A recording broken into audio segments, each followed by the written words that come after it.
عليكم ورحمة الله وبركاته.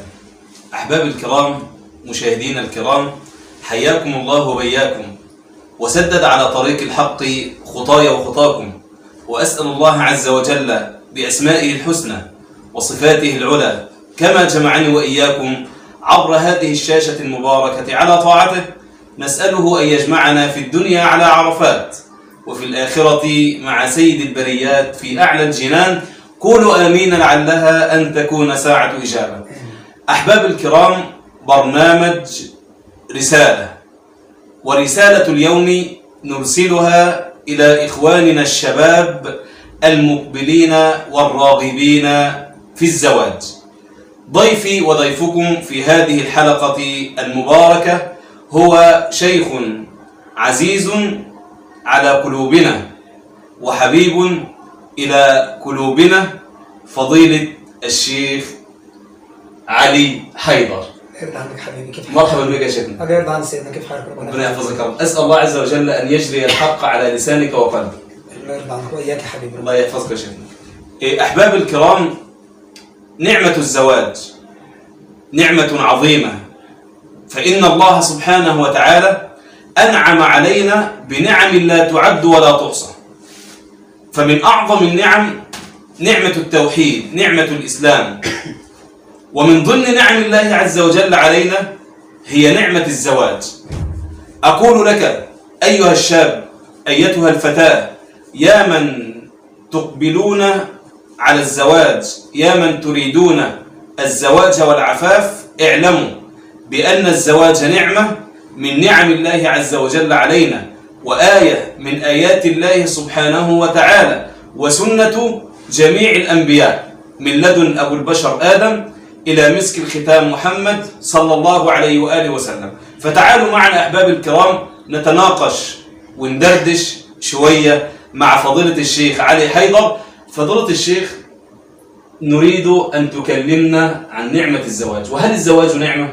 نعم، نعمة ونعمة عظيمة. تفضل. الله عز وجل يقول سبحانه وتعالى وعز وجل: وإلى ثمود أخاهم صالحا قال يا قوم اعبدوا الله ما لكم من إله غيره هو أنشأكم من الأرض واستعمركم فيها. فجاء بعد العبادة التي خلقنا الله عز وجل من أجلها قال وما خلقت الجن والإنس إلا ليعبدون. فالعبادة هي أمر، وهو أمر التوحيد، خلقنا الله عز وجل من أجل تحقيقه. ثم جاء بعد ذلك في الآية التي معنا: وإلى ثمود أخاهم صالحا قال يا قوم اعبدوا الله ما لكم من إله غيره هو أنشأكم من الأرض واستعمركم فيها. ومن أفضل ما يكون للإنسان أن يعمر به الأرض هو أن يتزوج وأن تكون له ذرية صالحة. فالزواج نعمة عظيمة وآية من آيات الله عز وجل كما تقدمت. قال تعالى: ومن آياته أن خلق لكم من أنفسكم أزواجا لتسكنوا إليها وجعل بينكم مودة ورحمة إن في ذلك لآيات لقوم يتفكرون. فجعلها آية من آياته سبحانه وتعالى وعز وجل، بل جعل الزوجة سكن. فخلي بالك، أنت اللي ساكن عند زوجتك، مش هي اللي ساكنة عندك. نعم. ولذلك الشقة من حق مين؟ الزوج. حق الزوج، صح؟ لتسكنوا إليها. وكما أيضا تقدمت وتفضلت أن هي سنة الأنبياء جميعا. الله عز وجل يقول: ولقد أرسلنا رسلا من قبلك وجعلنا لهم أزواجا وذرية. أزواجا وذرية، عايزين نأكد على كلمة أزواجا دي. نعم. شوية، ماشي؟ وذرية، يبقى الأنبياء كلهم من آدم عليه السلام إلى محمد صلى الله عليه وسلم كان من هديهم وما أمرهم به من الله عز وجل أن يتكاثروا. ولذلك قال النبي صلى الله عليه وسلم: فإني مباهم بكم الأمم يوم القيامة. هيباهي الأمم بنا بإيه؟ بالزواج والتكاثر والنسل والناس. ولذلك قال صلى الله عليه وسلم: تزوجوا الودود الولود اللي إيه؟ يعني تلد كثيرا، تلد إيه؟ كثيرا. فهذه سنة الأنبياء، وهذا أمر شرعه الله عز وجل لنا ولمخلوقاته جميعا. فكل المخلوقات تتكاثر، يعني سبب وجود كل مخلوق هو الايه؟ التكاثر. ولذلك تجد حتى لو انت بتتفرج على يعني ناشونال جيوغرافيك والقنوات ديت، لما يشعروا ان في فصيله معينه هتنقرض يعملوا ايه؟ يدوروا على الذكر والانثى منها عشان ايه؟ يحدث تكاثر وتواجد للانسان. فنعمه الزواج نعمه عظيمه وهي سنه الانبياء جميعا. نعم. طب شيخنا، في ثنايا الكلام بتاع حضرتك قلت بأن الزواج سنة جميع الأنبياء ولم تكن هي سنة النبي محمد. نعم. طب هل الأنبياء والرسل جميعا كلهم قد تزوجوا؟ كلهم قد تزوجوا ما عدا اثنين. من؟ يحيى عليه السلام، وكان ذلك لسبب أنه قتل صغيرا، ولو تمكن من ذلك لمكن منه. وعيسى عليه السلام رفع إلى السماء بل رفعه الله إليه، وكان طبعا موت يحيى ورفع عيسى عليهما السلام آية من آيات الله عز وجل. الأصل عندنا أننا متبعين لشريعة النبي صلى الله عليه وسلم ومأمورون باتباع أصحابه صلى الله عليه وسلم. والنبي صلى الله عليه وسلم تزوج يعني 9 نساء أو أكثر. والصحابة يعني لا أظن أن هناك أحد من الصحابة إلا وكان تحته 2 أو 3 أو 4. يعني ما أظن صراحة أن في حد من الصحابة كان موحد. وطبعا إحنا معنا أخونا عبد الله موحد. كلنا موحدون. لا أنا معدد.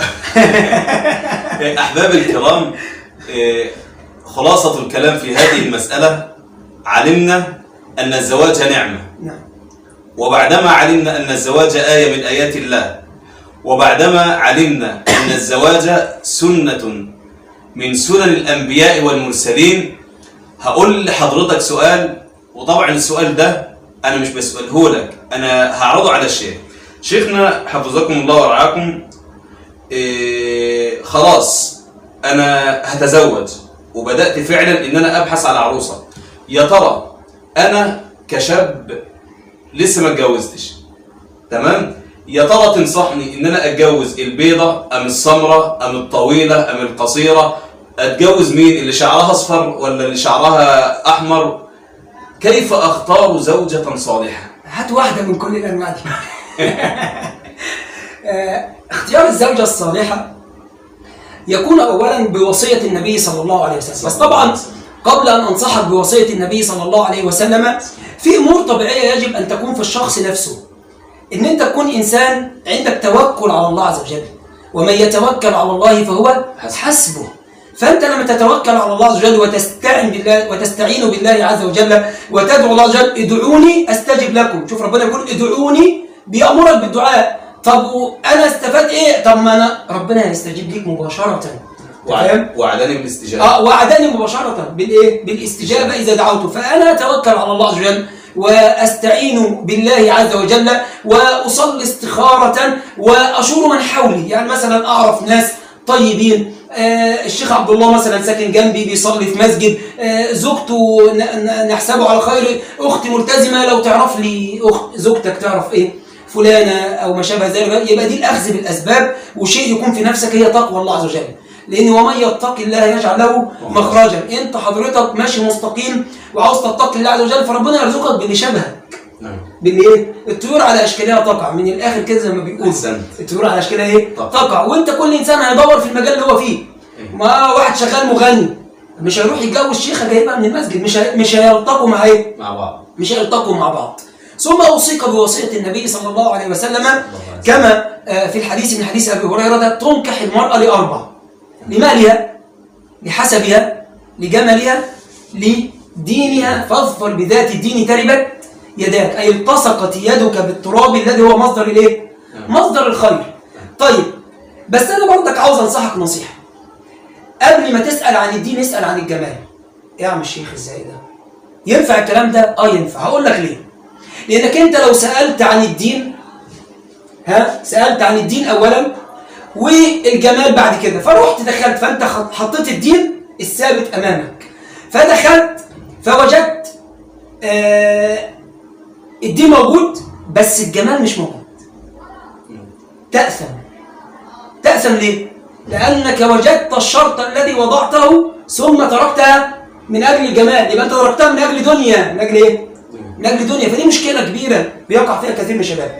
أنا مش بقول لك ما تدورش على واحدة، لا، دور على واحدة جميلة والشيخ بيقول لي طب اخد السمراء ولا البيضة ولا الطويلة ولا القصيرة، دي أذواق، فأنا ما أقدرش أتدخل فيها مع حضرتك. فأنت حضرتك أنت بتميل للبياض خليك في البياض، بتميل للسمار خليك في السمار، بتميل للطويلة خليك مع الطويلة، بتميل للقصيرة خليك مع الايه؟ مع القصيرة أو القصيرة. أنت فاهم؟ لكن أنا عاوز أقول لحضرتك خدها نصيحة من أخي لك. دور على حاجتين مهمين جدا، الجمال نسبي انت معايا، واهم حاجه يكون الشكل مقبول لديك، شيء يروق ليك، ولكن ركز على امرين اثنين، الحسب والدين. ليه الحسب والدين؟ وانصحك نصيحه في مساله الحسب دي، حسب والنسب، ويكون القيم في البيت الرجل. يعني احد الاخوه كده كان بيقول نصيحه دايما ربنا يبارك له، يقول لك لما تيجي تروح تقعد وتتقدم لبنت، فإذا وجدت الأم هي التي تتكلم ففر من هذا البيت فرارك من الأسد. احنا عاوزين القوامة، مين اللي بيتكلم؟ أصلا أنا رايح أتقدم، هطلبها من مين؟ أبوه، الولي، لا نكاح إلا بولي وشهداء عقد. طب مين الولي ده؟ هي المرأة تصلح أن تكون في يدها الولاية؟ لا ما ينفعش. يبقى أنا أروح بيت حسب ونسب، والقوامة فين مين؟ للرجل. ثم الدين. طب ايه هو الدين؟ الدين اروح اتجوز واحده بقى معاها ماجستير ولا دكتوراه، ولا واحده معاها اجازات في القراءات العشر لا كل ده يصلح للمراه. انا عاوز اتجوز امراه تكون لي زوجه في الايه؟ في البيت. النبي صلى الله عليه وسلم يقول اذا نظرت اليها سرتك. انت معايا؟ فشوف النبي صلى الله عليه وسلم يقول ايه عن المراه الصالحه اللي تختار؟ قال اذا صلت المراه خمسها وصامت شهرها وحصنت فرجها وأطاعت زوجها دخلت جنة ربها. لا معلش، الحديث ده آخر، الحديث ده مرة أخرى. قال صلى الله عليه وسلم إذا صلت المرأة خمسها وصامت شهرها وحصنت فرجها وأطاعت زوجها وفي رواية بعلها دخلت جنة ربها. يبقى هنا العبرة مش بكثرة صيام ولا صلاة وما شابه ذلك. صلاتها وصيامها وانت صلاتك وصيامك ده شيء مهم جدا، بس ده شيء ليك وده شيء ليها. طب انا في البيت محتاج، شوف سيدنا عبد الله بن عباس يقول اني لا اتزين لها لزوجته يتزين لها كما احب ان تتزين هي لي. يعني هو كان بيتزوق كده ليها. يعني انت حضرتك تحط البرفان، وانت حضرتك تحطي البرفان، حضرتك ليك الميك اب، اتعلمي الميك اب عشان خاطر لما جوزك يجي ما يلاقيش طالعه من المطبخ ربطه له بتاعه كده ولابسه له جلابيه التشريفه بتاعتك ويشم منك ريحه البصل والثوم. ينفع يا شيخ؟ بس طبعا الميك اب في البيت بس. لا في في البيت. احنا بنقول جوه البيت، احنا كلنا بنتكلم بين الراجل وزوجته عشان بس ما حدش يفهم غلط يعني. وغير كده احنا مشايخ مش هنيجي معانا الكلام ده. يعني شيخنا عبد الله بن عباس يعني ابن عم رسول الله، نعم، حبر الأمة وترجمان القرآن، ومع ذلك كان في بيته مش شيخ، زوج. نعم زوج. إني لا أتزين لها كما أني أحب أن تتزين لي. وأنا كنت قبل اللقاء بتكلم مع شيخنا وبقول له يا شيخنا كان في أحد الإخوة راح يتقدم لأخت، فالأخت قاعدة عمالة تقول له إيه أخبار قيام الليل؟ إيه أخبار أذكار الصباح والمساء؟ طب بتصلي الفجر في جماعة ولا لأ؟ ماشي، كل ده شيء طيب وجميل جدا. فجه دور الأخ يسأل، فقال لها حضرتك بتعرفي تعملي محشي؟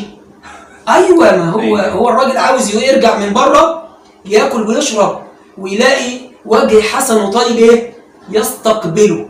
لكن طبعا الدين شيء ثابت وأساسي، لكن احنا بنقول في حياة زوجية داخل البيت. انت مش هتقعد ليل ونهار 24 ساعة، انت مطلوب منك 5 فروض في اليوم ما يكملوش ساعة، جزء قرآن يوميا او جزئين قرآن تلت ساعة، لكن في بقية اليوم هتعمل فيه مع زوجتك ومع أولادك. لازم يكون في حياة متكاملة داخل البيت. واعلم أن صلاح البيت من صلاح الأمة. أيوة. والله يا شيخنا أنت ذكرتني بمن هو أفضل مني ومنك. نعم. وهو من؟ النبي صلى الله عليه وسلم. تقول عائشة كان النبي صلى الله عليه وسلم في خدمة أهله، في مؤنة أهله. نعم. في نعم. يعني بيعيش حياته نعم. في البيت، مش إن هو نبي أو رسول، لا عاش مع عائشة ومع حفصة ومع خديجة ومع بقية زوجاته رضي الله عنهن، أنه زوج. نعم. كان يرقع الثوب. نعم. وهكذا يعني منكم نتعلم.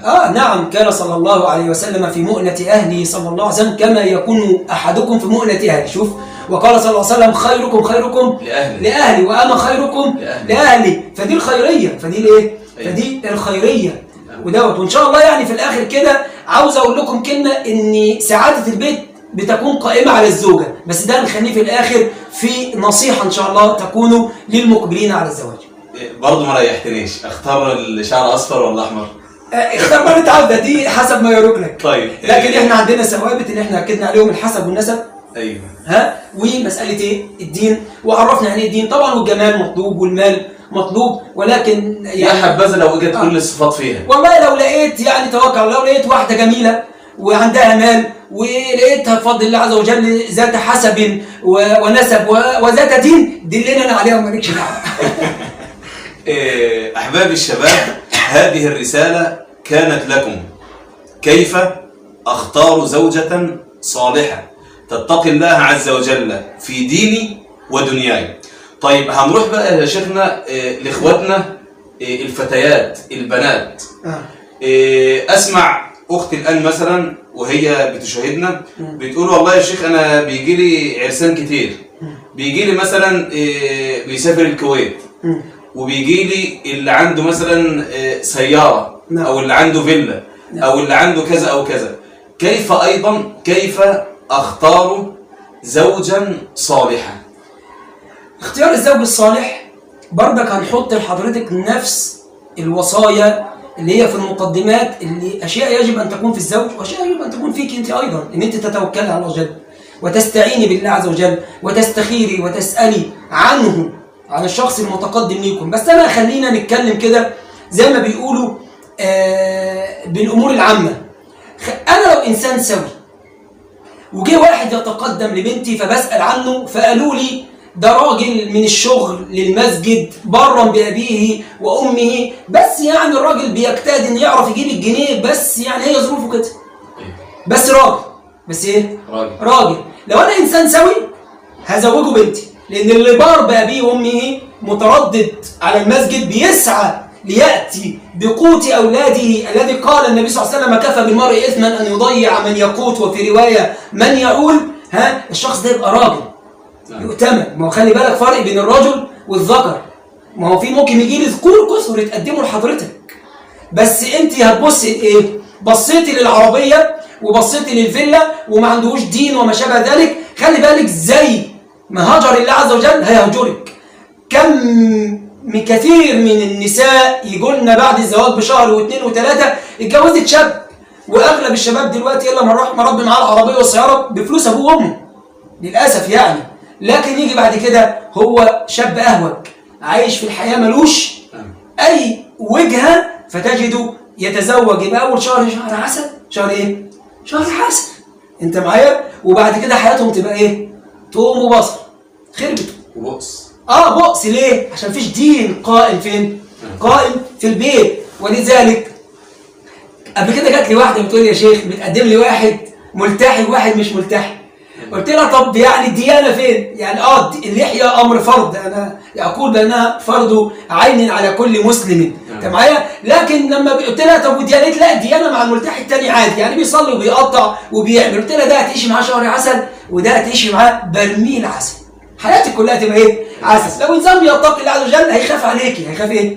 هيخاف عليكي. برضك احط لكم وصيه النبي صلى الله عليه وسلم لك يا اختي، وصيه النبي صلى الله عليه وسلم: ان جاءكم من ترضون دينه وخلقه فزوجوه، فان لم تفعلوا يكن فساد في الارض عريض، فساد في الارض كبير.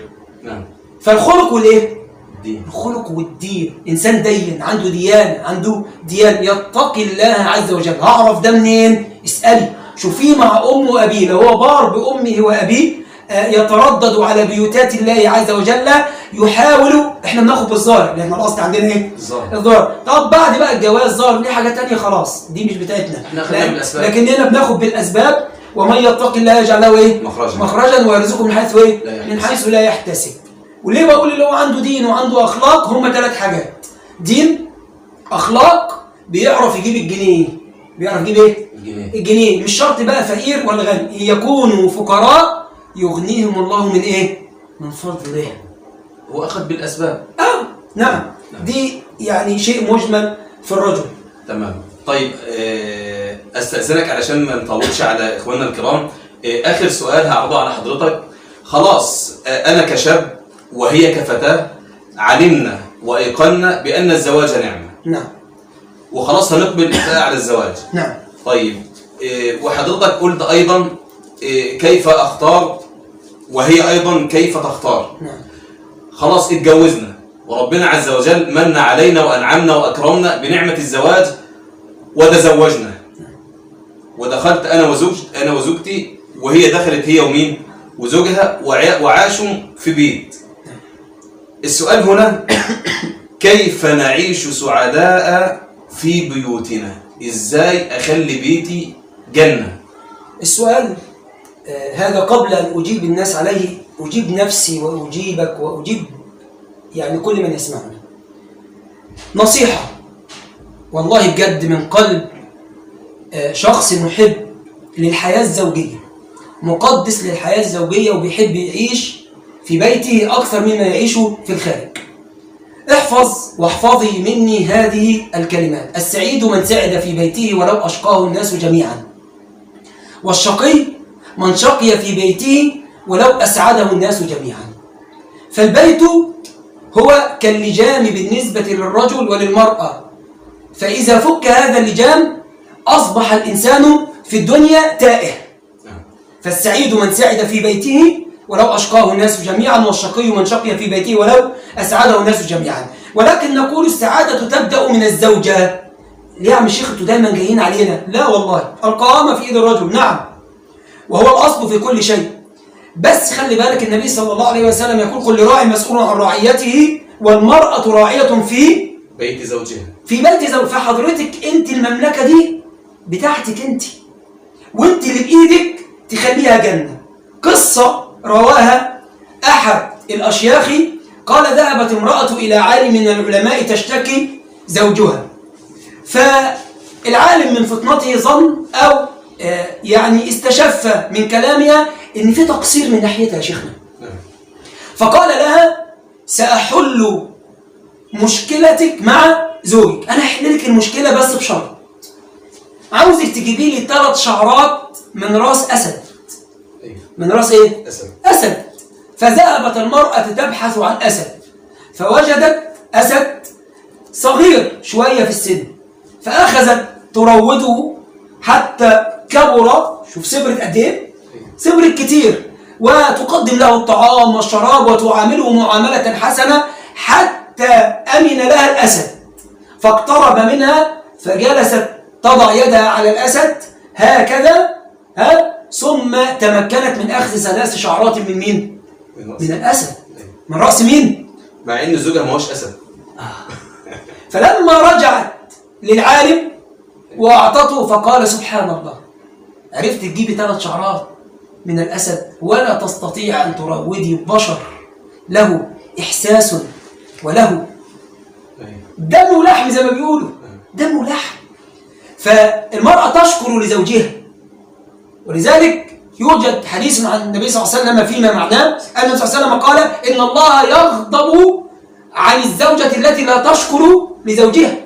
حديث حسنه بعض أهل العلم. ده الكلام ده كبير. أنت فاهم؟ لا تشكر زوجها. تبقى جوزها تعبان جاي من بره شايل وحاطط وتعبان مش عارف ايه ودوت، وقت الجد ما هو النبي قال كده تقول له: ما شفتش معاك يوم حلو.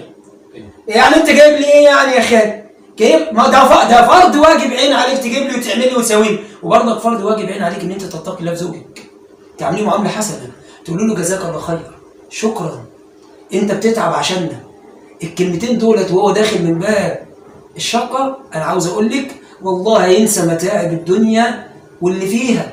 مش اول ما يخش من الباب: الواد عمل، البنت عمل، انت ما سبتليش مصروف النهارده كافي، اعمل لك ايه يا اخوي؟ كلف يا سيدي واطبخي يا جاريه. لا، جوزك ساب لك جنيه 2 جنيه ما سابلكيش خالص لظروف ان انت تعلميها، ما كنتش بخيل يعني. اتقي الله جل فيه واصبري. يبقى شكر المرأة لزوجها، انت معايا؟ ان تتقي الله عز وجل في والديه وكذلك العكس من الزوج ان يتقي الله عز وجل فين؟ في والديك. بس خلي بالك الجزاء من جنس العمل. لو انت عملت ام ابوك كويس هو من فطرته هتلاقيه بيتحرك لهذا الايه؟ لهذا الفعل. يبقى انا بس عاوز الخص لك الامر كله. سعادة البيت قائمة على الاثنين، ولكن على المرأة اكثر، لان المرأة راعية فين؟ في بيتها. في بيتها، بان تقدم الشكر والإحسان بداية. ستجد والله خيرات من الرجال أقولها والله الرجال مساكين إلا من رحم ربي. يعني أنا عارف إن في منهم ربنا يعافينا. أسأل الله عز وجل أن يغنينا بحلاله عن حرامه. آمين يا رب العالمين. فضيلة الشيخ، يعني ألخص من كلامك في جملة إن حضرتك عاوز تقول لنا جميعا إن العيشة السعيدة في البيت، أو إزاي أجعل بيتي سعيد، الزوج والزوجة نعم. ممكن يخلوا بيتهم جنة، ممكن يخلوا بيتهم إيه؟ نار. بيتهم نار. نعم. صح؟ نعم. طيب فضيلة الشيخ جزاكم الله خيرا، وأسأل الله عز وجل أن يجعل ما قدمته لنا من كلمات دخلت والله أعماق قلوبنا. أسأل الله عز وجل أن يجعل كل هذا في موازين حسناتك في يوم لا ينفع فيه مال ولا بنون إلا من أتى الله بقلب سليم. أحباب الكرام، نشكركم على حسن متابعتكم لنا، وأشكركم وأشكر باسمكم فضيلة الشيخ علي حيدر، على أمل إن شاء الله سبحانه وتعالى نلتقي في رسالة أخرى. جزاكم الله خيرا، والسلام عليكم ورحمة الله وبركاته.